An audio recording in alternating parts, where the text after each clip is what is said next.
कि दावेदारों का जो पूरा क्रम चल रहा है उसमें आप अपने आप को कहाँ पाते हैं? राजनीति देखिए संभावनाओं का समुंदर है। यहाँ पर चीज़ें बनती बिगड़ती रहती हैं। मैं एक नंबर की दावेदारी कर रहा हूँ कि इस बार कुंभलगढ़ सीट वापस कांग्रेस की झोली में आएगी। पूर्व मुख्यमंत्री का पुत्र होने के नाते जिस प्रकार का बातचीत में, जिस प्रकार से मिलने जुलने में जो सम्मान मिलता है वो सम्मान तो दिखाई देता है, मगर जहाँ अवसर की बात आती है तो फिर वो सम्मान अवसर में नहीं दिखाई देता है। उस पार हो गए थे, वापस धीरे धीरे इस पार आने की कोशिशें किस तरह से चल रही है? कमजोरियाँ रही हैं पार्टी की और उन कमजोरी के कारण ही हम पीछे हुए हैं। जब राजसमंद की राजनीति का जिक्र आएगा तब कुंभलगढ़ का जिक्र उभर कर आएगा, और कुंभलगढ़ का जब जिक्र आएगा तब एक सरनेम ऐसा है जिसका राजनीति के दिग्गज के रूप में नाम होगा।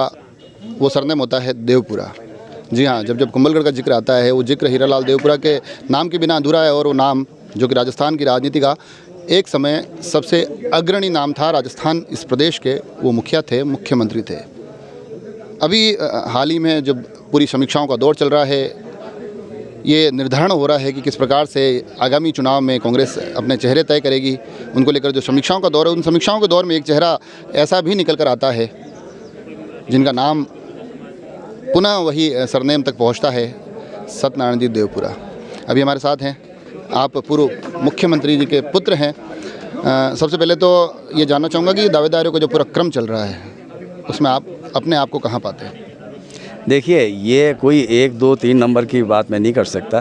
ये तो हमारा हाईकमान ही तय करेगा कि कौन नंबर 1 है, कौन नंबर 2 है, किसको वो टिकट देते हैं।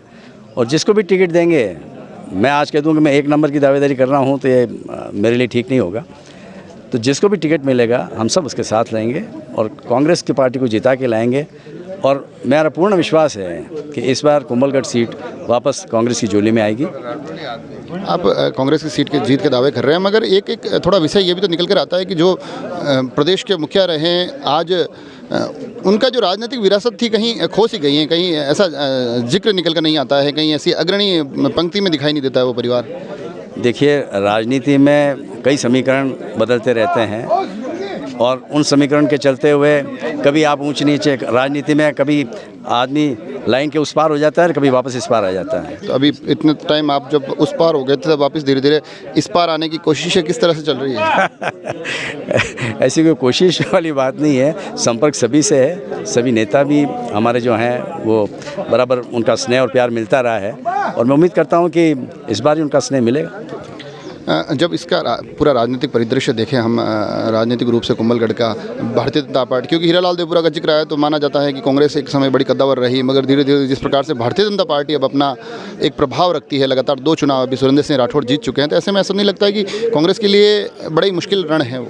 नहीं, कुछ कमजोरियाँ रही हैं पार्टी की और उन कमजोरी के कारण ही हम पीछे हुए हैं। लेकिन मुझे लगता है कि अब इस समय सभी का मन ये कहता है कि हम एकजुट होकर हम चुनाव लड़ेंगे।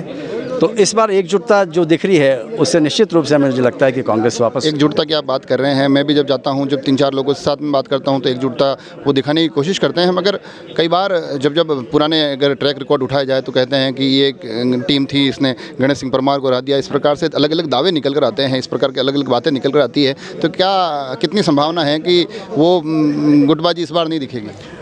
मुझे लगता है कि इस बार वो गुटबाजी नहीं दिखेगी, क्योंकि राजनीति देखिए संभावनाओं का समुंदर है। यहाँ पर चीज़ें बनती बिगड़ती रहती हैं।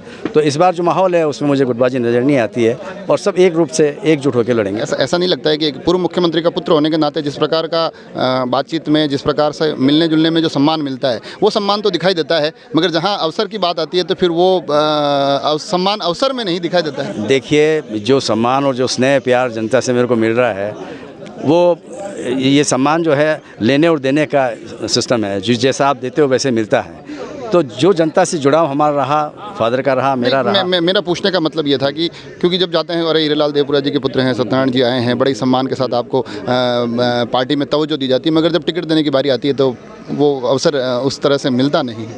देखिए, इस चीज़ के बारे में अभी कुछ नहीं कह सकता, क्योंकि ये तो हमारे नेताओं को तय करना है कि किसको टिकट देना नहीं देना है। आप अपने आप को कहाँ पाते हैं जी, अगर चुनाव में अगर आपको अवसर मिल जाए, क्योंकि आपकी लंबे समय से सक्रियता बड़ी कम रही है, तो ऐसी स्थिति में आपको नहीं लगता है कि अगर अवसर मिलता है तो चुनाव जीतना इतना आसान रहेगा नहीं? नहीं, ऐसा नहीं है। क्योंकि मैं लोगों से बराबर मिलता रहा हूँ और चाहे मैं एरिया में गया नहीं गया, लेकिन मेरे से भी संपर्क लोगों का बराबर रहा है और सभी लोग आज भी उतना ही स्नेह और उतना प्यार दे रहे हैं जितना मैं प्रधान था उस वक्त था, सबसे मिलता जुलता था, वो की वो इज्जत आज भी मिलती है। तो मुझे ऐसा कुछ नहीं लगता है कि कोई दूरियां बढ़ गई है या उससे कोई चुनाव में कोई दिक्कत आएगी। तो देखा आपने, बड़े स्पष्ट रूप से कह रहे हैं कि मैं दावेदार हूँ, पहले से दावेदारी करता आया था, इस बार भी हूँ और अगर अवसर मिलेगा तो यकीनन कुछ कर दिखाऊंगा।